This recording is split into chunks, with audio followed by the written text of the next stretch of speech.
Hello guys, welcome back to our lecture. બેટા કેમ છે આજની થીમ? જબરજસ્ત ને, જોરદાર ને? હા, આજનો ટોપિક પણ બેટા જોરદાર છે, મસ્ત ફર્સ્ટ ક્લાસ રસપ્રદ. પ્રકરણ નંબર 2 નો લલિત કલાનો ભાગ, અને એ લલિત કલાના સંદર્ભમાં આપણે આજે અભ્યાસ કરવાનો છે કઈ કલા વિશે? તો કે નૃત્ય કલા વિશે. બેટા સુંદર સવારના આપ સૌને જય સોમનારાયણ, જય શ્રી કૃષ્ણ. અને એક નવા જ પ્રકારના પદાર્પણ સાથે, એક નવા જ પ્રકારની વિષય વસ્તુ સાથે બેટા ભારતીય સંસ્કૃતિના મનોરંજનના ક્ષેત્રમાં વિશિષ્ટ અને કૌશલ્યયુક્ત પરિમાણ સાથે આ બધું એક એવા પ્રકારની કલામાં આપણે નિહાળવા જઈ રહ્યા છીએ કે જે મનોરંજનની સાથે જોડાયેલી છે, તાલ અને લય સાથે જોડાયેલી છે, અને સૌંદર્યની અનુભૂતિ કરાવનારી કલા પણ છે. બેટા એક એવી કલા, રોમાંચક કલા કે જેમની સાથે ભારતનો સુવર્ણતમ ઇતિહાસ છે ને એ જોડાયેલો છે. અને લગભગ લલિત કલાની અંદર અત્યંત સ્વર્ણિમ કલા જેને આપણે કહીએ એવી કલા એટલે તમારી ને મારી સમક્ષ ઉજાગર થતી સરસ મજાની નૃત્ય કલા. પ્રાચીન ભારતના સાંસ્કૃતિક વારસામાં સૌથી વધારે સભ્યતા અને સંસ્કારના સિંચન સાથે, ટ્રેડિશનલ ડ્રેસ કોડ સાથે અને એકદમ ભારતીય શૈલીથી સજ્જ તમારે લોકોને એક સદ્રષ્ટ છાપ જોવી હોય તો એ જોઈ શકાય નૃત્ય કલા વિશે. મિત્રો આજે આપણે એના વિશે અભ્યાસ કરવાના છીએ. પણ હા, આપણે નવા વિષય વસ્તુની શરૂઆત કરતાં પહેલાં શું કરીશું તો કે પૂર્વે ગયા લેક્ચરમાં ભણી ગયેલા વિષય વસ્તુની સંક્ષિપ્ત માહિતી લેશું અને પછી નવા મુદ્દાનો આરંભ કરીશું. બેટા લાસ્ટ લેક્ચરમાં આપણે શું શીખ્યા હતા તો કે ભાઈ લાસ્ટ લેક્ચરમાં આપણે ભણ્યા હતા લલિત કલાનો પ્રથમ ભાગ, અને એ ભાગ એટલે સંગીત કલા. સંગીત કલા મુખ્યત્વે એવી કલા કે જેની અંદર ગાયન અને વાદનનો સમાવેશ થાય છે. બેટા એવી કલા કે જેની અંદર તાલ અને લય તો છે, સાથે સુરોની સુરાવલીઓ છે, સાથે એનો સંગમ છે. ટૂંકમાં એવું કહી શકવું હોય કે સંગીત કલાની અંદર ગાયન અને વાદન એ મુખ્ય પરિબળો છે. એ ન હોય, એ બંનેમાંથી કોઈ પણ એકની ગેરહાજરી હોય તો એની જે અસરકૃત સંવેદનાઓ ઉત્પન્ન થવી જોઈએ એ નથી થતી. એવા પ્રકારની સરસ મજાની કલા એટલે સંગીત કલા, જેમની અંદર આપણને 7 સુરોનું વર્ણન આપેલું છે. ભારતીય સંગીતની અંદર જોવા મળતા આપણા 7 સુરો સ, રે, ગ, મ, પ, ધ, ની. અને સંગીત કલાની અંદર બેટા જેને વિશારદ થવું, જેને વિશારદની ડિગ્રી પ્રાપ્ત કરવી હોય, પૂર્ણતઃ સંગીતના અંગોને જાણવા હોય તો એના માટે સૌથી પહેલાં આધારભૂત વેદની વાત કરીએ તો એવો વેદ એટલે સામવેદ. કારણ કે સામવેદને સંગીતની ગંગોત્રી માનવામાં આવે છે, જેમાં ઋગ્વેદના છંદોનું ગાન કરવાની વિધિ છે. પણ આપણને એની અંદર સામવેદ નામના શબ્દની અનુભૂતિ આપી છે. મેં તમને વાત કરી હતી કે ત્યાં થોડું કરેક્શન છે, જોઈ લેજો. બરાબર. ત્યાર પછી આપણે વાત કરી હતી કે ભાઈ સંગીતના મુખ્ય 5 રાગો છે, અને આ 5 રાગો એ ભગવાન શંકરના પંચમુખેથી ઉત્પન્ન થયા હોવાનું માનવામાં આવે છે. અને એ ભગવાન શંકરના પંચમુખ એટલે આપ જાણો છો સત્યજોતાથી લઈ અને ઈશા સુધી. આ તમામ પ્રકારની વાતો આપણાની સાથે જોડી હતી. બેટા સૌપ્રથમ આપણે એવું પણ કહી શકીએ કે સંગીતના અંગોનું તલસ્પર્શી જ્ઞાન આપણે મેળવવું હોય તો 3 પ્રકારના ગ્રંથોનો અભ્યાસ અત્યંત જરૂરી છે. જે વ્યક્તિ સંગીત ક્ષેત્રે આગળ વધવા માંગે છે એ વ્યક્તિ આ 3 પ્રકારના ગ્રંથોને વાંચ્યા વગર, એને સમજ્યા વગર સંગીતના ક્ષેત્રમાં આગળ જ વધી શકે નહીં. એવા પ્રકારના 3 ગ્રંથો એટલે સંગીત મકરંદ, સંગીત રત્નાકર અને સંગીત પારિજાત. સંગીત મકરંદ નારદ નામના સંગીત શાસ્ત્રના જાણકાર પંડિતે ઈસવીસન 900ની આસપાસ આ ગ્રંથની રચના કરી હતી, જેમાં 19 પ્રકારની વીણા અને 101 પ્રકારના તાલનું વર્ણન છે. અને એમના પછી વાત કરી હતી બેટા સંગીત રત્નાકર. સંગીત રત્નાકરના રચયિતા પંડિત સારંગદેવ અને પંડિત વિષ્ણુ નારાયણ ભાતખંડે એ આ સંગીત રત્નાકરને સંગીતનો સૌથી આધારભૂત ગ્રંથ માને છે. બેટા કારણ કે જે વ્યક્તિ છે સારંગદેવ એ મૂળ દૌલતાબાદ એટલે કે દેવગીરીમાં રહેતા હોવાથી તેઓ તે સમયે ચાલતી આપણા દેશની અંદર 2 પ્રકારની સંગીત પદ્ધતિ, જેમાંની એક એટલે ઉત્તર હિન્દુસ્તાની પદ્ધતિ અને બીજી એટલે દક્ષિણ હિન્દુસ્તાની પદ્ધતિથી સુપરિચિત હતા. પરિણામ સ્વરૂપ એમણે આ બંને પ્રકારની સંગીત પદ્ધતિનું વિશ્લેષિત સ્વરૂપ પોતાના ગ્રંથની અંદર આપ્યું છે. એમના પછી વાત કરી હતી બેટા આપણે સંગીત પારિજાત ઈસવીસન 1665 પંડિત અહોબલ દ્વારા રચાયેલું સરસ મજાનું આ પુસ્તક સંગીત પારિજાત, જેની અંદર સ્પષ્ટ સ્વરૂપે વિશેષતામાં વર્ણવિત થતો મુદ્દો આપણને આપ્યો છે કે બધા જે રાગો છે, સંગીતના જે મુખ્ય રાગો છે 5 રાગો, એ પાંચ રાગો બેટા એકબીજા કરતાં સ્વતંત્ર છે અને એકબીજા કરતાં અલગ અસ્તિત્વ ધરાવે છે. આ સાથે એમણે 29 પ્રકારના સ્વરોનું પણ વર્ણન કર્યું છે અને સ્પેશિયલી ઉત્તર હિન્દુસ્તાની સંગીત પદ્ધતિ માટે આ ગ્રંથ છે એ લખાયેલો છે. આટલું જબરજસ્ત ડિટેલિંગ. અને એમના પછી વાત કરી હતી સંગીતના અંદર આવેલા નવા એક મુસ્લિમ પદાર્પણ વિશે, જેમાં શેર અને શાયરીની વાત હતી અલાઉદ્દીન ખલજીના સમયની, અને એ વિશિષ્ટતમ છોગું ઉમેરવાળા વ્યક્તિ તે સમયની અંદર અમીર ખુસરો, એટલા માટે જ તેમને ભારતીય ઇતિહાસની અંદર તૃતીય હિન્દ તરીકે ઓળખવામાં આવે છે. નેક્સ્ટ વન, ત્યાર પછી મુદ્દાની ચર્ચા કરી હતી આપણે 15મી અને 16મી સદીમાં ચાલેલું આપણું જબરજસ્ત ભક્તિ આંદોલન, અને એ ભક્તિ આંદોલનની અંદર આપણે વાત કરી હતી છેક નરસિંહ મહેતાથી લઈ અને મીરાબાઈના પાસાઓ સુધી, સ્વામી હરિદાસના શિષ્ય બેચુ બાવરાથી લઈને તાનસેન સુધી, અને સંગીત ક્ષેત્રમાં જેને ગુજરાતની બેલડી કન્યાઓ તરીકે ઓળખવામાં આવે છે એવા મુદ્દા તાના અને રીરી સાથે મિત્રો આ આખા સરસ મજાના ટોપિકની આપણે માહિતી મેળવી અને રિસેન્ટલી હવે પહોંચ્યા છીએ આપણે લલિત કલાના બીજા ભાગમાં, એટલે નૃત્ય કલા. સરસ મજાની કલા નૃત્ય, જેમ આપણે એમની ચર્ચાઓ, પરિચય, સારાંશ શરૂઆતના લેક્ચરમાં જ આપણે મેળવી ગયા બેટા, પ્રારંભથી જ. તો ચાલો સીધા જ આપણે કન્ટેન્ટ બાજુ જઈએ. નૃત્યકલા. નૃત્યકલાનો તમે જે પહેલો પેરેગ્રાફ જુઓ છો ને એ નૃત્યકલાનો પરિચય છે. પરીક્ષાની અંદર આપણને આ પરિચય બેટા એ 2 માર્કમાં પૂછાય છે. ધ્યાન રાખજો, પરીક્ષાની અંદર પૂછાતો આપણો આ 2 માર્કનો ટોપિક. ઓકે, નૃત્ય. સૌથી પહેલાં તો નૃત્ય original words is Sanskrit literature બેટા. એનું વાસ્તવિક જે શબ્દ છે ને એ શબ્દ ગુજરાતી ભાષા સાથે સંકળતો નથી. એ શબ્દ સીધો ક્યાં જોડાય છે? એ સંસ્કૃત સાથે જોડાય છે. અને નૃત્ય શબ્દની વ્યુત્પત્તિ, તમે ઉત્પત્તિ લખી શકો, એનું ઉદ્ભવ સ્થાન લખી શકો, એનું મૂળ લખી શકો, વગેરે જેવા સમાનાર્થી શબ્દો છે એમનો ઉપયોગ તમે વ્યુત્પત્તિની જગ્યાએ કરી શકો છો પરીક્ષાની અંદર. ઓકે, નૃત્ય શબ્દની ઉત્પત્તિ મૂળ સંસ્કૃત શબ્દ નૃત ઉપરથી, નૃત્ય કરવું એ ઉપરથી થઈ છે બેટા. જોજો આ પ્રશ્ન પરીક્ષાની અંદર આપણને પૂછાશે નૃત્યનો અર્થ શું થાય, નૃત્ય શબ્દનો અર્થ શું થાય? તો નૃત્ય શબ્દનો અર્થ નૃત્ય થાય છે. નૃત્ય એ તાલ અને લયની સાથે સૌંદર્યની અનુભૂતિ કરાવે છે. જેમ આપણે વાત કરી હતી બેટા કે ભાઈ ખરેખર જો સંગીતની અંદર જેવી રીતે આપણે જોઈએ છીએ કે સંગીતની અંદર ગાયન અને વાદન મુખ્ય છે, એવી જ રીતે નૃત્ય કલાની અંદર તાલ અને લય એ બંને મુખ્ય છે. એ હોય તો જ સાથે સૌંદર્યની અનુભૂતિ છે એ બેટા શક્ય છે. વાત કરી હતી કે સંગીતના સુરો, જેમ સંગીતના જે રાગો છે એ જેમ ભગવાન શંકરે આપ્યા છે, એવી જ રીતે બેટા નૃત્ય કલાના પ્રથમ દેવાધિદેવ તરીકે પણ મહાદેવને માનવામાં આવે છે, શિવને માનવામાં આવે છે. એટલે લખ્યું છે અહીંયા કે નૃત્ય કલાના આદિદેવ મહાદેવ શિવ, અથવા તો ભગવાન શિવ, કે જેમને નટરાજના નામથી ઓળખવામાં આવે છે. તમને તમારી ટેક્સ્ટબુકની અંદર આ નૃત્યકલાના ટોપિકની એક્ઝેક્ટ બાજુમાં એક ચિત્ર આપેલું હશે, અને એ ચિત્ર આપણને પરીક્ષાની અંદર પૂછાઈ શકશે. હા, ચિત્ર આધારિત MCQ પરીક્ષાની અંદર પૂછાય છે, એટલે જોજો કે આ ચિત્રને ધ્યાનથી ઓળખો. કેનું ચિત્ર છે? તો યાદ રાખવાનું નટરાજનું ચિત્ર છે. નૃત્યકલા હોય બેટા, સંગીત કલા હોય કે નાટ્યકલા હોય, આ 3 કલાની અંદર જે વ્યક્તિ વિશારદની ડિગ્રી પ્રાપ્ત કરે છે ને એમને આ પ્રકારના એવોર્ડથી નવાજવામાં આવે છે. માઇન્યર થોડા ફેરફારો હોય છે. એ ફેરફારો જ્યારે આપણે રૂબરૂ મળીશું ત્યારે વાત કરીશું. અત્યારે લેક્ચર થોડો લાંબો ન થઈ જાય અને તમે ટેક્સ્ટબુકની ઓથેન્ટિક માહિતી મેળવી શકો એટલા માટેના તમને ક્લૂઝ આપતો જાઉં છું સાથે સાથે. ઓકે, તો નૃત્યકલાના આદિદેવ ભગવાન શિવ, નટરાજ મનાય છે, જે આપણે ટેક્સ્ટબુકની અંદર પણ આપેલું છે, એટલે ધ્યાનમાં રાખજો. નટરાજ વિશેની માન્યતા શું છે બેટા? તો કે નટરાજ વિશેની માન્યતા એ છે કે આપણા જે પૃથ્વીવાસીઓ છે એ પૃથ્વીવાસીઓને નૃત્યકલા શીખવવા માટે તે સૌપ્રથમ સ્વર્ગમાંથી પૃથ્વી પર આ કલા સર્વપ્રથમ લાવ્યા હોવાની માન્યતા છે. સર્વપ્રથમ. હવે મિત્રો, મહાદેવને જ્યારે આપણે લોકો નૃત્ય કલાના દેવાધિદેવ માનતા હોઈએ છીએ ત્યારે મહાદેવ છે ને એનું તાંડવ બહુ પ્રસિદ્ધ છે.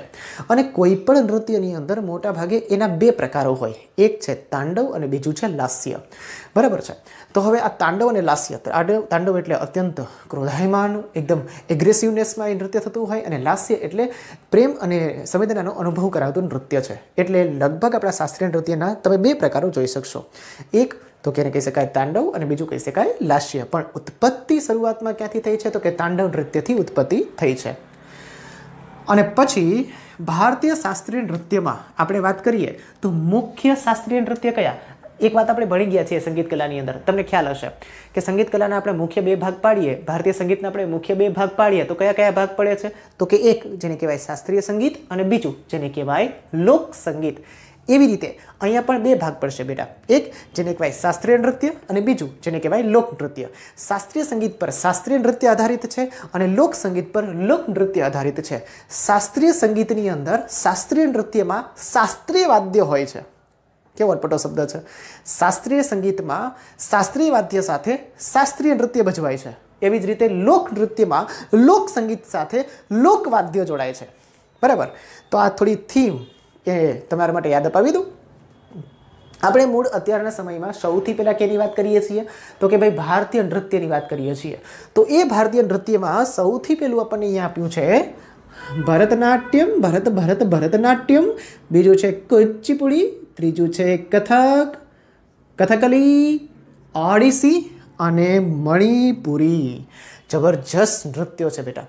અને મહદ અંશે આ નૃત્યોનો પરિચય જ આપણે નૃત્ય કલામાં મેળવવાનો છે. બરાબર. તો આ નૃત્ય કલાના પરિચયની વાત થઈ. ત્યાર પછી આપણને એક પ્રશ્ન એવો પૂછાય છે કે ભારતે નૃત્ય કલામાં સાધેલી પ્રગતિ જણાવો. તો એ જેમ જેમ આગળ આવતો જશે પ્રશ્ન એવી રીતે આપણે એની ચર્ચાઓ કરતા જશું બેટા. રિસેન્ટલી નૃત્ય કલાની શરૂઆત જ આપણે શાસ્ત્રીય નૃત્યથી કરી અને શાસ્ત્રીય નૃત્યમાં સર્વપ્રથમ જે આપણને પરિચયના સંદર્ભમાં દર્શાવ્યું છે એ નૃત્ય જેનું ડિસ્ક્રિપ્શન આપણને નીચે આપ્યું છે.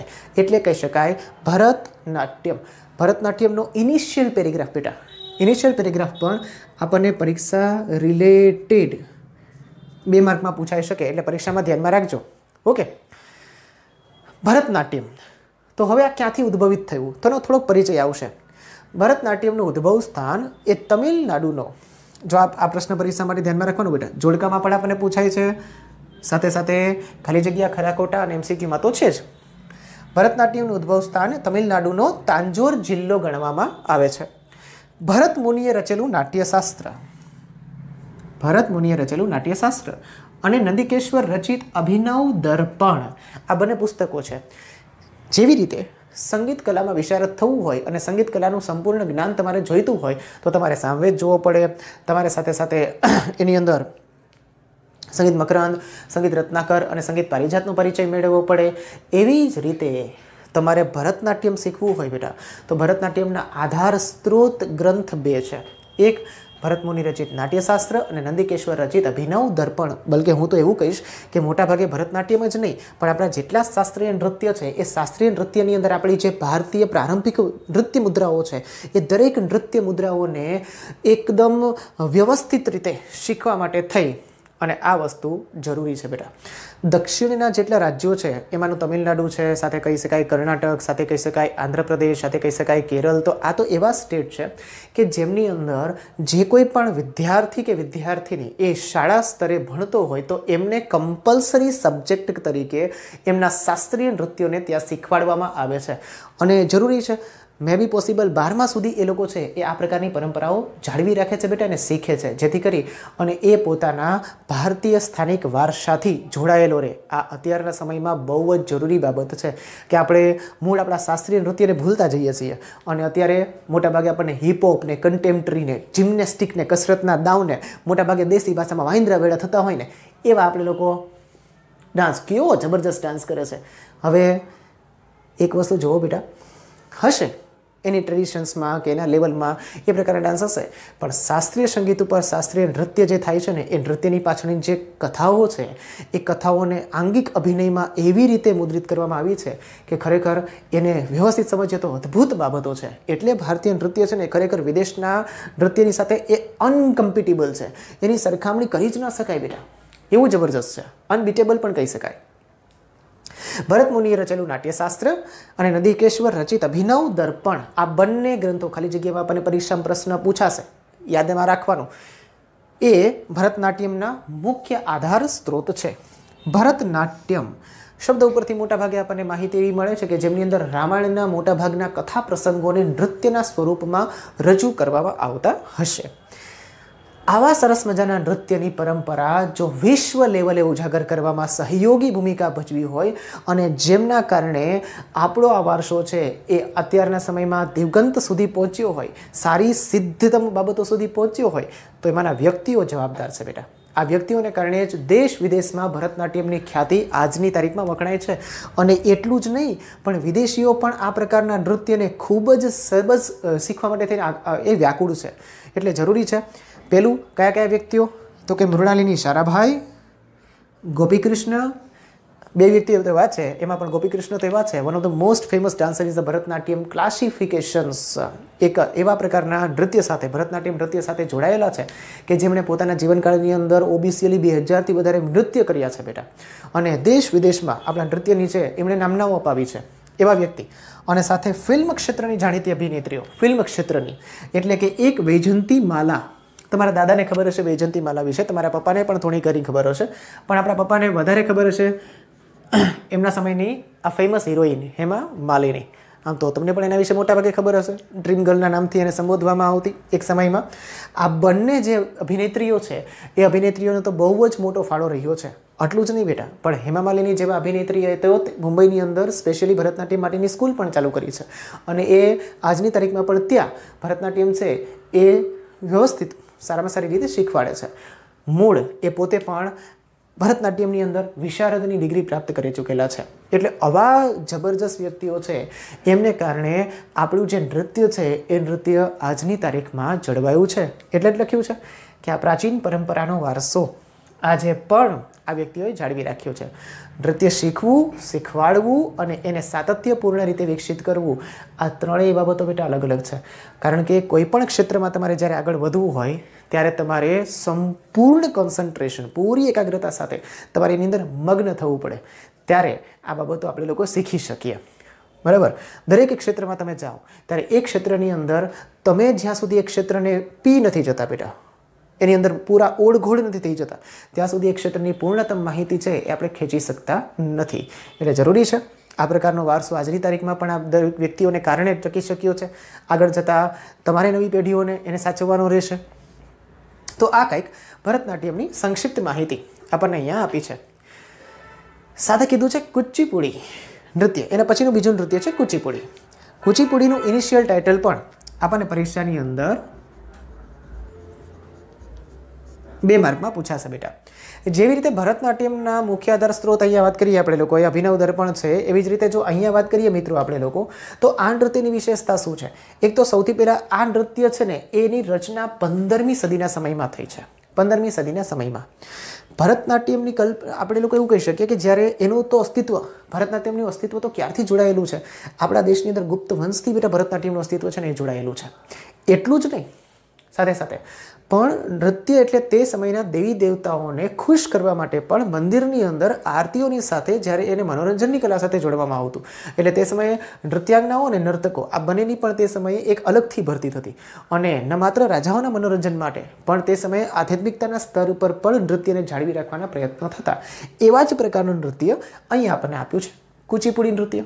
હવે આ નૃત્યની રચના છે એ 15મી સદીમાં થઈ છે.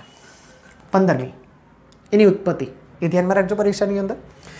એના વર્ણન પર આધારિત. હવે આની વિષય વસ્તુ શું છે? જેવી રીતે આપણે અહીંયા વાત કરી કે ભરતનાટ્યમ મોટાભાગે રામાયણના જે પ્રસંગો છે એ પ્રસંગો એની અંદર વર્ણવવામાં આવ્યા છે. સાથે સાથે અમુક રિલેશન સીધું મહાભારત સાથે પણ જોડાય છે. તો અહીંયા મૂકીએ તો મુખ્યત્વે સ્ત્રી સૌંદર્યના વર્ણન પર આધારિત.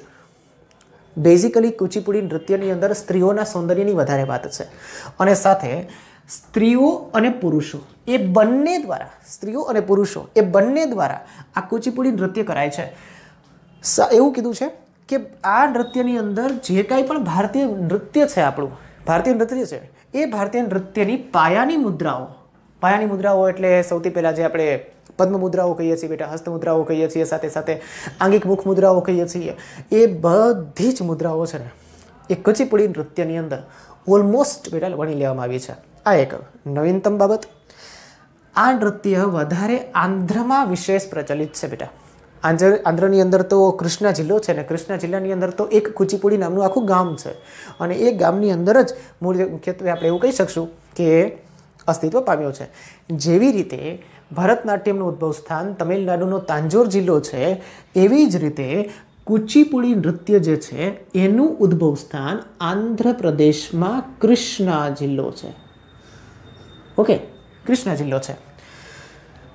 અહીંયા ભરતનાટ્યમને આગળ વધારવાવાળા, વિશ્વવિખ્યાત બનાવવાવાળા અમુક વ્યક્તિઓની વાત આપણે કરી. અહીંયા એમ જ સૌપ્રથમ ગુરુ પ્રહલાદ શર્મા, રાજા રેડ્ડી, યામિની રેડ્ડી, શોભા નાયડુ વગેરે જાણીતા નર્તકોએ પણ આ શૈલીના પ્રાચીન વારસાને આજે પણ વિખ્યાત બનાવ્યો છે. ટૂંકમાં ભારતીય નૃત્ય કલાની જો સાતત્યપૂર્ણ વિકાસની ગતિશીલતાની વાત કરીએ તો વિશ્વ પ્રસિદ્ધતાની અંદર કુચીપુડી નૃત્યમાં વિશેષ સહયોગી વ્યક્તિઓમાં આ બધાના નામ યાદ રાખવાના છે તમારે. મિત્રો, નામ આડાવડા ન થાય પરીક્ષાની અંદર જોજો, કારણ કે આ નામ ઉપર તો આખા પ્રશ્નની રમત છે, એટલે ધ્યાનમાં રાખવાનું. ગુરુ પ્રહલાદ શર્મા, રાજા રેડ્ડી, શોભા નાયડુ, યામિની રેડ્ડી. પોઝિટિવ અને નેગેટિવ MCQ આ નામ ઉપરથી પણ આપણને બની શકે છે કે નીચેનામાંથી કયા એક વ્યક્તિ કુચીપુડી નૃત્ય સાથે જોડાયેલા નથી. તો આમાંથી કોઈ પણ 3 નામ આપણને આપેલા હોય, એક નામ આપણને ભરતનાટ્યમનું આપેલું હોય અથવા કોઈ બીજા નૃત્યનું આપણને આપેલું હોય, તો આવી વસ્તુઓ તમારે પરીક્ષામાં ધ્યાનમાં રાખવાની રહેશે. ઓકે, તો જેમ આપણે વાત કરી પોઝિટિવ અને નેગેટિવ MCQ એ પણ આની સાથે બને છે. ઇનિશિયલી વાત કુચીપુડી નૃત્ય વિશે અહીંયા જોડાય છે. બરાબર, ફટાફટ નાનકડું રિવિઝન લઈ લઈએ આ ત્રણેય પ્રશ્નનું. નૃત્ય શબ્દની ઉત્પત્તિ મૂળ કયા શબ્દ સાથે જોડાયેલી છે? નૃત્ય શબ્દ સાથે જોડાયેલી છે. નૃત્ય એટલે શું થશે? નૃત્ય કરવું. નૃત્ય એ કેની સાથે થાય છે? તો કે તાલ અને લયની સાથે થાય છે. તાલ અને લયની સાથે એ કોની અનુભૂતિ કરાવે છે? તો કે સૌંદર્યની અનુભૂતિ કરાવે છે. નૃત્ય કલાના આદિદેવ ભગવાન કોને માનવામાં આવે છે? શિવ. પણ સંગીતના ક્ષેત્રમાં એનું નામ શું છે? નૃત્યના ક્ષેત્રમાં એનું નામ શું છે? તો કે નટરાજ. નટરાજ વિશેની માન્યતા શું? તો કે પૃથ્વીવાસીઓને નૃત્યકલા શીખવા માટે સ્વર્ગમાંથી નીચે લાવનાર તે પ્રથમ માનવામાં આવે છે. વ્યક્તિ નહીં, દેવતા. ભારતીય શાસ્ત્રીય નૃત્યની વાત કરીએ તો શાસ્ત્રીય નૃત્યમાં સૌપ્રથમ ભરતનાટ્યમ, કુચીપુડી, કથક, કથકલી, ઓડિસી અને મણિપુરી એ મુખ્ય છે. નીચે વાત કરી શકીએ ભરતનાટ્યમ. સૌપ્રથમ પેલું શાસ્ત્રીય નૃત્ય આપણું ભરતનાટ્યમનું ઉદ્ભવ સ્થાન ક્યાં છે? તો કે તમિલનાડુ. તમિલનાડુમાં કઈ જગ્યાએ? તો કે તાંજોર જિલ્લામાં. ભરતનાટ્યમના આધાર સ્ત્રોત કોણ? તો કે ભરત મુનિએ રચેલું નાટ્યશાસ્ત્ર અને નંદિકેશ્વર રચિત અભિનવ દર્પણ એ ભરતનાટ્યમના આધાર સ્ત્રોત છે. એમને આગળ ધપાવનારા વ્યક્તિઓ, વિશ્વવિખ્યાત બનાવનારા વ્યક્તિઓમાં નામ લેવું હોય તો પ્રથમ લઈ શકાય મૃણાલિની સારાભાઈ, બીજું લઈ શકાય ગોપીકૃષ્ણ, ત્રીજું લઈ શકાય વૈજંતીમાલા અને ચોથું લઈ શકાય હેમા માલિની. આ વાત ભરતનાટ્યમની. સાથે વાત આપણને અહીંયા આપી છે કુચીપુડી. આ નૃત્યની રચના 15મી સદીના સમયમાં, કઈ સદીના સમયમાં થઈ છે? 15મી સદીના સમયમાં થયેલી જોવા મળે છે. મુખ્યત્વે તેની વિષયવસ્તુ શું છે? મુખ્યત્વે તેની વિષયવસ્તુ છે સ્ત્રી સૌંદર્યના વર્ણન પર આધારિત સ્ત્રીઓ અને પુરુષો બંને દ્વારા કરાતા કુચીપુડી નૃત્યમાં ભારતીય મૂત્રની પાયાની મુદ્રાઓ, પદ્મ મુદ્રાઓ, હસ્ત મુદ્રાઓ, મુખ મુદ્રાઓ એ બધી જ મુદ્રાઓને વણી લેવામાં આવી છે. આગળ વાત કરીએ તો કુચીપુડીનો ઉદ્ભવ સ્થાન કયું? આંધ્રપ્રદેશ. આંધ્રપ્રદેશમાં ક્યાં? તો કે કૃષ્ણા જિલ્લો.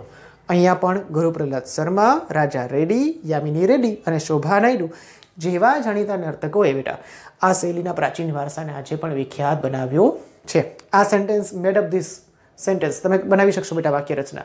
આ બેઠે બેઠું લખવું હોય કે આ વગેરે જેવા જાણીતા નર્તકોએ પ્રાચીન પરંપરાનો વારસો આજે પણ જાળવી રાખ્યો છે, લખી શકાય. ઓકે, આ સેન્ટેન્સ પાછળથી તમે લોકો મેડઅપ કરી શકશો તમારી ભાષામાં.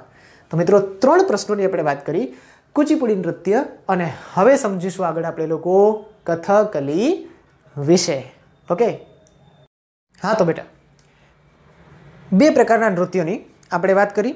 ફર્સ્ટ વન, સૌથી પહેલાં ભરતનાટ્યમ વિશે વાત કરી અને ત્યાર પછી આપણે સમજ્યા કુચીપુડી નૃત્ય વિશે. અને હવે આપણું જે ત્રીજું નૃત્ય આપણને આપેલું છે એ ત્રીજું નૃત્ય છે બેટા કથકલી. કથકલીનો પ્રશ્ન પણ સેપરેટલી ઇનિશિયલી આપણને પરીક્ષાની અંદર 3 માર્કમાં પૂછાઈ શકે છે બેટા. આઈએમપી પ્રશ્ન છે અને આ પ્રશ્ન 2017ના ટેક્સ્ટબુકની અંદર થોડો ચેન્જ કરી અને આપણને લોકોને આપ્યો છે અને 2017થી જ્યારે આપણો સિલેબસ બદલાયો ત્યારે એના અમુક મુદ્દાઓ છે એની અંદર નવા નાખવામાં આવ્યા છે. તો સાથે આપણા નવા ટ્વિસ્ટ કન્ટેન્ટની આપણે સાથે વાત કરતા જઈએ. કથકલી જેવી રીતે તમે પહેલું જ સેન્ટેન્સ વાંચો છો એટલે તમને ખ્યાલ આવી જશે કે કથકલીનું જે મૂળ ધામ છે બેટા એ છે કેરળ.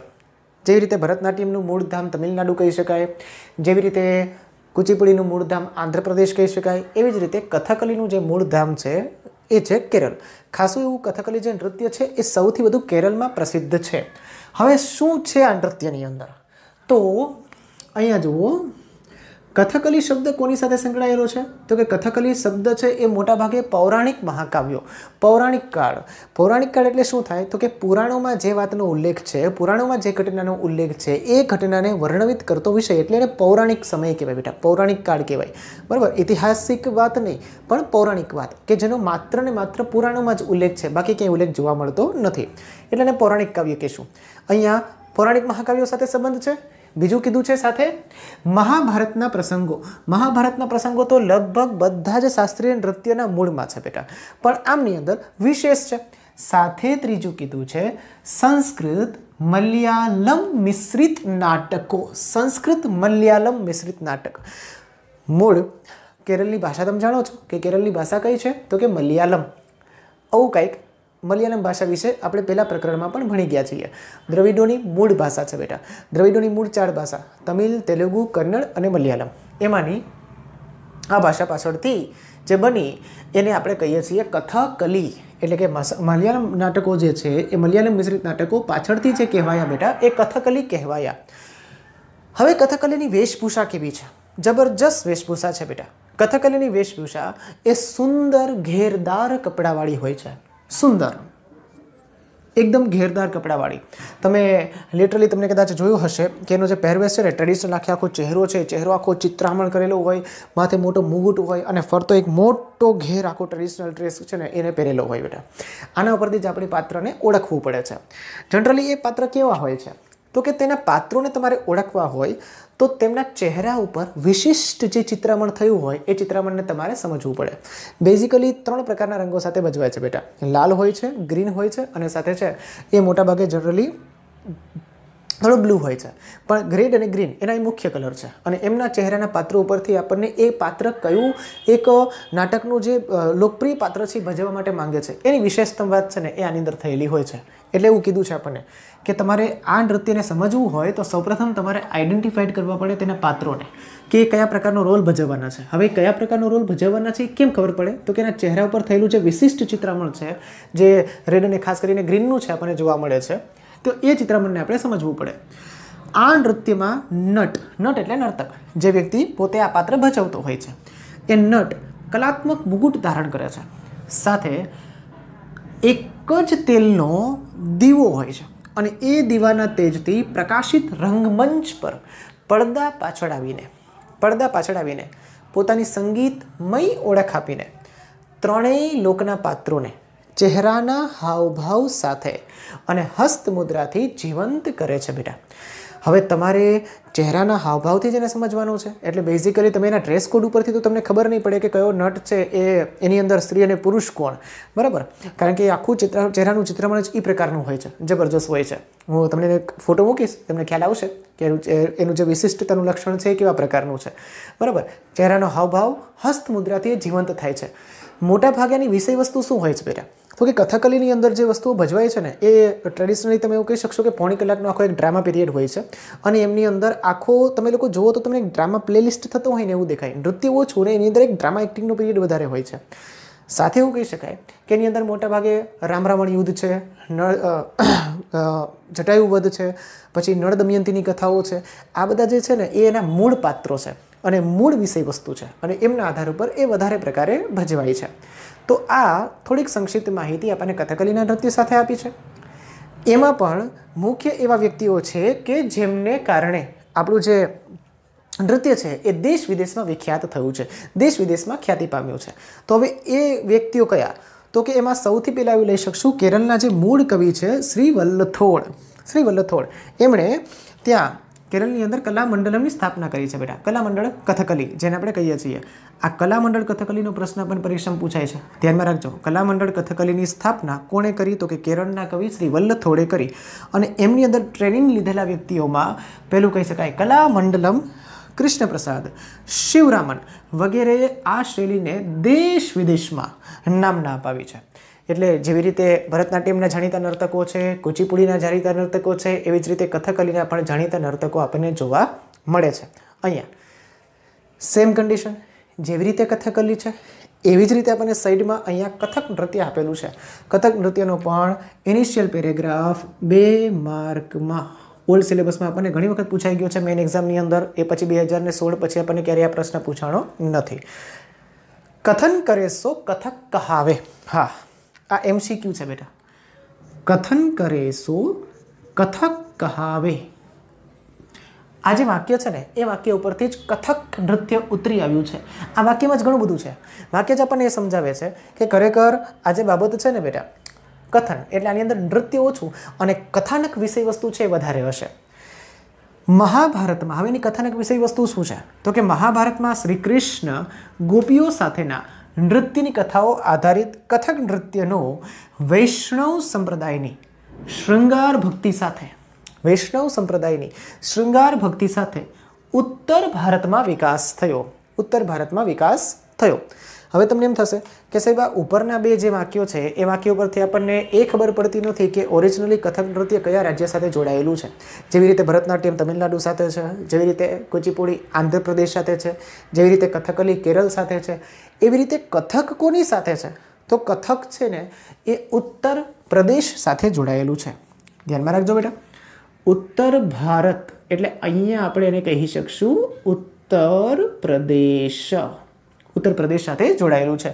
અને કથક નૃત્યનો પુનરુદ્ધાર કરાવવાનો શ્રેય પણ તે સમયમાં અવધના નવાબ વાજિદ અલી શાહને ફાળે જાય છે બેટા. એમણે આ નૃત્યને ખરેખર ફરી પાછું એક આખા ટ્રેડિશનલ પીરિયડમાં મૂક્યું અને એને એક તે સમયની અંદર રાજ્યશ્રેય આપ્યો. એટલે આ નૃત્ય છે ફરી પાછું ડેવલપ થયું.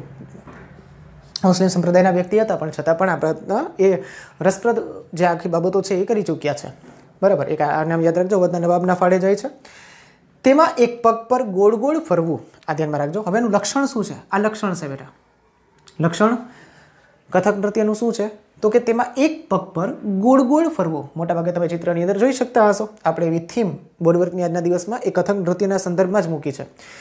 એક પગ પર ગોળ ગોળ ફરવું અને નૃત્યના પ્રસંગોને પ્રદર્શિત કરવા, આ એનું મૂળ લક્ષણ છે. કથક નૃત્યનું લક્ષણ શું એવું પરીક્ષામાં આપણને પૂછાય તો ધ્યાનમાં રાખવું. તેવા એક પગ પર ગોળ ગોળ ફરવું અને નૃત્યના પ્રસંગોને પ્રદર્શિત કરવા. મને ઓળખો નામના વિભાગની અંદર પણ પૂછાઈ શકે. હું એક પગ પર ગોળ ગોળ ફરીને નૃત્ય પ્રદર્શિત કરાવું છું, બતાવો હું કયું નૃત્ય છું? તો જવાબમાં લખવાનું કથક નૃત્ય. ઓકે. આ નૃત્યના ડ્રેસ કોડ જોઈએ તો શું છે? તો કે તેની અંદર સ્ત્રીઓ છે એ ચૂડીદાર પાયજામો પહેરે છે. ચૂડીદાર પાયજામો એટલે એકદમ ફિક્સ જે આખું જે પેલું સલવાર હોય છે એ આખી ચોટેલી હોય છે બેટા, પગની અંદર પાણી સુધી. ઉપર ટ્રેડિશનલ ઘેરવાળું વસ્ત્ર હોય છે. બેનોને ખબર હશે ટ્રેડિશનલ ઘેરવાળું આખું છે ને એ વસ્ત્ર હશે. તો ટૂંકમાં આ એનું આખું ચિત્ર છે. બરાબર. આના પણ જાણીતા નર્તકો છે જેમણે દેશ વિદેશમાં આ આખા સરસ મજાના નૃત્ય શૈલીને વિશેષતા અપાવી છે, ખ્યાતિ અપાવી છે. એવા વ્યક્તિ એટલે પંડિત શ્રી બિરજુ મહારાજ. પહેલું નામ છે આ પંડિત શ્રી બિરજુ મહારાજ. બીજું છે સિતારા દેવી અને કુમુદિની લાખ્યા વગેરે જાણીતા નર્તકોએ આ કલાને બેટા દેશ વિદેશમાં નામના અપાવી છે. એટલું જ નહીં પણ સાથે સાથે આ કથક નૃત્ય છે એ કથક નૃત્ય આજે વિશ્વની અંદર ફેમસ થયું હોય તો એ પણ આ વ્યક્તિઓને કારણે જ બેટા થયું છે. તો સરસ મજાના આપણને અહીંયા પણ 2 પ્રશ્નો છે. 2 થી 3 વખત વાંચશો એટલે આરામથી તમે લોકો સ્પેશિયલી બેટા મોઢે બોલી શકશો એવા. એક વખત ઝડપથી રિવિઝન કરી લઈએ. કથકલીનું મૂળ ધામ કયું છે? તો કે કેરળ. કથકલી શબ્દ પાછળથી કઈ રીતે ઓળખાયો તો કે ભાઈ એની અંદર સમાવિષ્ટ શું તો કે પૌરાણિક મહાકાવ્યો છે, મહાભારતના પ્રસંગો છે અને સંસ્કૃત મલયાલમ મિશ્રિત નાટકો છે. મોટે ભાગે કથકલીની વિષય વસ્તુ શેની સાથે સંકળાયેલી છે તો કે ભાઈ મહાભારતની પ્રસંગોની અંદર સંકળાયેલી છે. રામ રાવણ યુદ્ધ સંકળાયેલું છે, નળ દમયંતીની કથાઓ સંકળાયેલી છે, જટાયુ વધ સંકળાયેલું છે. એમની સાથે કથકલીની વેશભૂષા ઘેરદાર સુંદર કપડાવાળી હોય છે બેટા. તેના પાત્રોને જો તમારે ઓળખવા હોય તો તેના ચહેરા ઉપરના વિશિષ્ટ ચિત્રામણીને આપણે સમજવું પડે છે. ઓરિજિનલી જે કલર છે એ મોટાભાગે બ્લેક અને ગ્રીન સાથે પ્રદર્શિત થતો હોય છે, રેડ અને ગ્રીન સાથે પ્રદર્શિત થતો હોય છે. આ નૃત્યમાં નટ કલાત્મક મુગુટ ધારણ કરીને એક જ તેલના દીવાના તેજથી પ્રકાશિત રંગમંચ પર પડદા પાછળ આવીને પોતાની સંગીતમય ઓળખ આપીને ચહેરાના હાવભાવ અને હસ્તમુદ્રાથી ત્રણેય લોકના પાત્રોને સજીવન કરે છે બેટા. ત્રણેય લોકના પાત્રોને સજીવન કરે છે. હવે ત્રણેય લોક કયા તો કે શિવલોક, બ્રહ્મલોક અને વૈકુંઠલોક એટલે કે વિષ્ણુલોક. કેરળના કવિ શ્રી વલ્લથોડ જેમણે સ્થાપ્યું છે કલામંડળ અને એ કલામંડળમાં તે સમયે તાલીમ લીધેલા કલામંડલમ કૃષ્ણપ્રસાદ અને શિવરામન આ બંને વ્યક્તિઓએ કથકલીને દેશ વિદેશમાં નામના અપાવી છે અથવા તો ભારતનો પ્રાચીન વારસો આજે પણ જાળવી રાખ્યો છે. સેમ કન્ડિશન કથક કથન કરે સો કથક કહાવે આ ઉક્તિ કથક નૃત્યના વિકાસ સાથે જોડાયેલી છે અથવા તો કથક નૃત્ય તેના પરથી ઉતરી આવ્યું છે. એમની વિષય વસ્તુ શું તો કે મહાભારતમાં શ્રી કૃષ્ણ અને ગોપીઓ સાથેના નૃત્યની કથાઓ આધારિત કથક નૃત્યનો વૈષ્ણવ સંપ્રદાયની શૃંગાર ભક્તિ, આ ઉપર ખાસ જોર આપું છું, શૃંગાર ભક્તિ સાથે ઉત્તર ભારત એટલે ઉત્તર પ્રદેશમાં વિકાસ થયો છે. તેનું મૂળ લક્ષણ શું તો કે તેમાં એક પગ પર ગોળ ગોળ ફરવું અને નૃત્યના પ્રસંગોને પ્રદર્શિત કરવા એ તેનું મૂળ લક્ષણ છે. તેમાં જે સ્ત્રીઓ છે એ સ્ત્રીઓના ડ્રેસ કોડ શું હોય છે તો કે મોટાભાગે ચોડીદાર પાયજામો હોય છે અને ઉપર આખું ઘેરવાળું વસ્ત્ર હોય છે. એમની અંદર પણ પ્રસિદ્ધ વ્યક્તિઓમાં નામ લઈ શકાય પંડિત શ્રી બિરજુ મહારાજ, સીતારા દેવી અને કુમુદિની લાખિયા કે જેમણે દેશ વિદેશમાં કથક નૃત્યને નામના અપાવી હોવાનું જાણવા મળે છે. તો આ ત્રણ નૃત્ય વિશે વાત કરી. ચાલો હવે આના પછીના નૃત્યની વાત કરીએ, મણિપુરી નૃત્ય. હા તો બેટા ત્યાર પછીનું આપણું નૃત્ય છે જે અંતિમ નૃત્ય કલાના ચરણમાં આપણને જોવા મળે છે એવું નૃત્ય એટલે સામે આપણને આપ્યું છે મણિપુરી નૃત્ય. એક જ વખત આપણને પરીક્ષાની અંદર મોટા ભાગે બોર્ડ થિયરીમાં પૂછાયેલું છે અને 2 માર્કના કન્ક્લુઝનમાં છે. વિશેષતઃ આપણને એની માહિતી સાથે સંકળવામાં આવતા નથી, પણ હા MCQ સાથે અને ખાલી જગ્યા સાથે ટ્વિસ્ટેડ છે બેટા.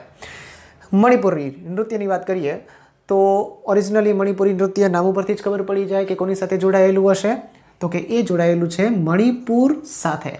કારણ કે મિત્રો મણિપુરની પ્રજાને ગુજરાત સાથે સરખાવી શકાય. જેમ ગુજરાતની પ્રજા કોઈ પણ પ્રકારનો ઉત્સવ હોય, છેલ્લે ક્રિકેટમાં આપણે જીત્યા હોય તો દાંડિયા રસ આપણે ભેગા લેતા હોઈએ, બરાબર ને. ક્રિકેટમાં આપણે લોકો વર્લ્ડ કપ જીતીએ અથવા તો કોઈ વન ડે જીત્યા હોય ને તો આપણા અહીંયા માતા બહેનો લોકો માટે મોટાભાગે ભાઈઓ બધા રાસ લેવા માંડે, ચાલુ થઈ જાય સીધે હાલો ગરબે રમવા. એમ મણિપુરની પ્રજા પણ બેટા ઉત્સવ પ્રિય છે. આમ તો ભારતની લગભગ બધી પ્રજાઓ છે એ ઉત્સવ પ્રિય પ્રજાઓ છે, એટલા માટે તો ભારતને ભાઈ તહેવારોનો દેશ કહેવાય છે. પણ મણિપુરની પ્રજાની ખાસિયત એ ઉત્સવ પ્રસંગે કંઈક જુદી છે, બરાબર. મણિપુરી નૃત્યશૈલીની આપણે વાત કરીએ તો મણિપુરી નૃત્યશૈલીની વિષય વસ્તુ શું, જેવી રીતે આપણે કથક નૃત્યની સાથે જોયું હતું કે ભાઈ શ્રી કૃષ્ણની રાસલીલાઓ, ગોપીઓ સાથેની રાસલીલાઓની વાત હતી, પણ અહીંયા શ્રી કૃષ્ણની રાસલીલા તો છે જ, સાથે શ્રી કૃષ્ણની બાળ લીલા પણ જોડાયેલી છે. એટલે પ્રશ્ન સંદર્ભે પરીક્ષામાં જ્યારે પૂછાય મણિપુરી નૃત્ય વિશેનો ભેદ અને કથક નૃત્ય વિશેનો ભેદ તો તમારે ધ્યાનમાં રાખવાનું કે ભાઈ કથક નૃત્યની અંદર મોટાભાગે શ્રી કૃષ્ણ અને ગોપીઓ સાથેની જે રાસલીલા છે એની મૂળ વિષય વસ્તુ સાથે જોડાયેલું છે. કયું નૃત્ય? કથક નૃત્ય. અને મણિપુરી જે નૃત્ય છે એ મણિપુરી નૃત્ય શ્રી કૃષ્ણની બાળલીલા સાથે જોડાયેલું છે અને રાસલીલા સાથે પણ જોડાયેલું છે. તેના કથાનકની અંદર, તેના વિષય વસ્તુમાં, તેના નૃત્ય પ્રદર્શનમાં મોટાભાગે આ બંનેની માહિતીઓ છે એ આપણે જોઈ શકીએ, એમની આછેરી ઝલક આપણને જોવા મળતી હોય છે. આગળ વાત કરીએ તો મણિપુરી નૃત્યના 2 પ્રકારો છે જે આપણને ખાલી જગ્યાના સંદર્ભમાં પૂછાશે. આની હું તમને સ્ટાર્ટિંગમાં વાત કરી ગયો છું કે મણિપુરી નૃત્યના લાસ્ય અને તાંડવ એમ 2 પ્રકારો છે. લગભગ બધા નૃત્યના મોટા ભાગે હોય છે, સ્પેશિયલી આની અંદર આપણને વર્ણવવામાં આવ્યા છે લાસ્ય અને તાંડવ. આ નૃત્ય વખતે મણિપુરી પ્રજાના સમયનો ડ્રેસ કોડ આપણે જોઈએ આ નૃત્ય સંદર્ભેનો, તો એમનો ડ્રેસ કોડ શું છે તો કે સ્ત્રીઓ છે એ રેશમનો બ્લાઉઝ પહેરે છે બેટા. અહીંયાથી લઈને કમર સુધીનો આખો મોટા ભાગે બ્લાઉઝ હોય છે, નીચે પછી ફ્લાવર ટાઈપની ડિઝાઇન હોય છે. તમારા બુકની અંદર તમે ચેપ્ટરમાં સામે જોઈ શકતા હશો એ પ્રકરણની અંદર. અને સાથે કમરે એમણે પટ્ટો બાંધ્યો હોય છે. એ કમરનો પટ્ટો પણ એકદમ કલરફુલ અને એકદમ શાઇનિંગ બેલ્ટ બાંધેલો હોય છે બેટા એ લોકોએ. આ એનો ડ્રેસ કોડ થયો અને સાથે એ જે નીચે વસ્ત્ર ધારણ કરે છે બેટા, એ નીચે ઘેરદાર લીલા રંગનો ચણિયો હોય છે. લાલ રંગનો પણ હોઈ શકે, ગોલ્ડન એમ્બ્રોઇડરી પર પણ હોઈ શકે, પણ એનો બેઝિક કલર છે એ મોટાભાગે લીલો છે. બરાબર. હવે લીલા રંગનો જે ચણિયો છે એને મણિપુરની ભાષામાં કહેવામાં આવે છે કુમિન.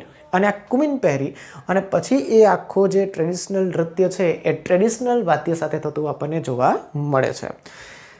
જેવી રીતે દરેક નૃત્યના વ્યક્તિઓ, જાણીતા વ્યક્તિઓએ દેશ વિદેશમાં એ નૃત્ય સંદર્ભેની વિશેષતાઓ અને વિશ્વવિખ્યાત કરી છે, એવી જ રીતે મણિપુરી જે નૃત્ય છે બેટા, એ મણિપુરી નૃત્યની સાથે પણ અમુક વ્યક્તિઓના નામ સંકળાયેલા છે કે જેમને કારણે આજે મણિપુરી નૃત્ય દેશ વિદેશમાં પ્રખ્યાત છે.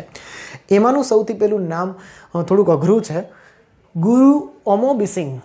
ગુરુ ઓમો બિસિંગ આંતોમ્બોસિંગ. બરાબર. ગુરુ ઓમો બિસિંગ આંતોમ્બોસિંગ સાથે ગુરુ બિપિન સિન્હા, નૈના ઝવેરી અને નિર્મલ મહેતા, 4 નામ છે. આ આખું નામ ભેગું છે. ગુરુ ઓમોબિસિંગ, આંતોમ્બોસિંગ, ગુરુ બિપિન સિન્હા, નૈના ઝવેરી, નિર્મલ મહેતા વગેરે જાણીતા નર્તકોએ આ નૃત્યને દેશ વિદેશમાં બેટા નામના અપાવી છે. સિમ્પલ સરળ ભાષામાં આપણને આ પ્રશ્ન આપ્યો છે અને એકદમ ટ્વિસ્ટેડ આન્સર સાથે બેટા. ઘણા બધા પ્રકારના ઓબ્જેક્ટિવ ટાઈપ ઓફ MCQs આખી નૃત્યકલા સાથે આપણને પૂછાઈ શકે. હવે જેમ આપણે એક અધૂરો પ્રશ્ન હતો એની આપણે વાત કરતા હતા કે જે નૃત્ય શૈલી છે બેટા, જે નૃત્યકલા છે, ભારતમાં નૃત્યકલા ક્ષેત્રે થયેલી પ્રગતિ જણાવો તો શું કરવાનું? તો કે સૌપ્રથમ તમારે નૃત્યકલાનો પરિચય તો લખવાનો, પણ નૃત્યકલાનો પરિચય તમે લખી લો એ પછી નૃત્યકલાનો પરિચય લખ્યા પછી તમારે આ બધાના જે મૂળ વ્યક્તિઓ જે જોડાયેલા છે દરેક નૃત્ય સાથે, એ વ્યક્તિઓની વિશેષતા તમારે વર્ણવવાની રહેશે. ત્યારે નૃત્યકલા ક્ષેત્રે પ્રગતિનો પ્રશ્ન તમારો પૂરો થશે. અને નૃત્યકલા ક્ષેત્રે પ્રગતિ 3 માર્કમાં આપણને પરીક્ષામાં પૂછાય છે. ઓકે, તો આજના દિવસમાં આપણે આખો પ્રશ્ન પૂરો કર્યો બેટા. મોટો પ્રશ્ન છે અને આપણો લેક્ચર પણ આજે ખાસો મોટો છે. એક પણ મિનિટને સ્કીપ કર્યા વગર વ્યવસ્થિત સમજશો તો જ આ લેક્ચર છે એ તમારા માટે લાભદાયી છે બેટા.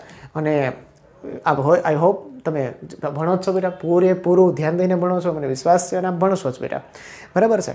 આ તમામ માહિતી નૃત્યકલાની આજના દિવસમાં આપણે જે શીખ્યા છીએ એ તમારે તમારી ફેરબુકમાં point wise as it is લખવાની છે, કારણ કે આ વખતે બહુ મોસ્ટ ટાઈપી પ્રશ્નો છે. પરીક્ષાની અંદર આનું વેઇટેજ ડબલ છે, તમે જાણો છો, પહેલેથી જ કહું છું બેટા. અને સાથે સાથે આની અંદર ઓબ્જેક્ટિવ ટાઈપના ફોર્મેટ્સ પણ ઘણા બધા છે, એટલે આ પ્રશ્ન આપણને પાકે પાયે થવો અત્યંત જરૂરી છે. ફેરબુકમાં 1 વાર અને હોમવર્ક બુકમાં 2 વાર ભૂલ્યા વગર. ચાલો આજના દિવસ માટે આટલું. ફરી મળીશું ત્યારે નાટ્યકલા વિશે વાત કરીશું અને કંઈક નવા મુદ્દાઓની સવિસ્તૃત માહિતીઓ મેળવીશું. તો આજના દિવસ માટે મને રજા આપો. જય સ્વામિનારાયણ, જય Shri Krishna. Stay safe, stay home.